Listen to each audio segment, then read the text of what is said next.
आता एक मोठी बातमी, मुख्यमंत्र्यांचा ठाण्यातील किसन नगरमधील बहिणींशी संवाद।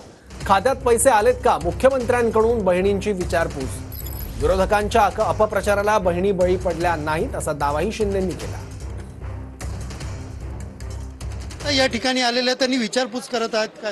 अरे मी जनतेतला मुख्यमंत्री आहे, मी जमिनीवरचा मुख्यमंत्री आहे, मी कार्यकर्ता आहे आणि किसन नगर माझं घर आहे। त्यामुळे इथं आल्यानंतर मला एक वेगळा आनंद आहे। फक्त योजना अनाउन्स करायचं, घोषणा करायचं आणि सोडून द्यायचं असं नाही। या योजनांची माहिती माझ्या बहिणींना मिळाली पाहिजे, ज्यांना लाभ मिळालाय त्यांना, ज्यांना लाभ नाही मिळाला त्यांच्यासाठी 30 सप्टेंबर पर्यंत याची मुदत आम्ही वाढवलेली।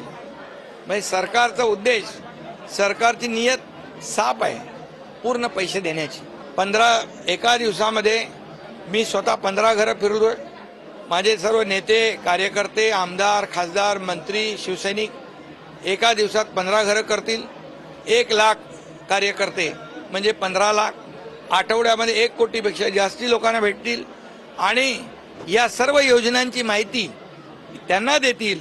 मग या माझ्या बहिणी, भाऊ दुसऱ्यांना देतील आणि पूर्ण राज्यभर सरकारने केलेले निर्णय पोचतील आणि त्यांना लाभ मिळेल, हाच उद्देश आमचा आहे। विरोधकांनी जो अपप्रचार केला तरी सुद्धा यांनी फॉर्म भरले, म्हणजे विरोधकांच्या अपप्रचाराला आमच्या बहिणी बळी पडल्या नाहीत। त्यांनी भावांवर विश्वास ठेवला आणि हा भाऊ तर त्यांना माहित आहे, जे बोलतो तेच करतो। आणि म्हणून मी आहे, देवेंद्रजी आहेत, अजितदादा आहेत, आम्ही हे निर्णय जे घेतले हे लोकाभिमुख निर्णय आहेत, हे सर्वसामान्य जनतेच्या हिताचे निर्णय आहेत।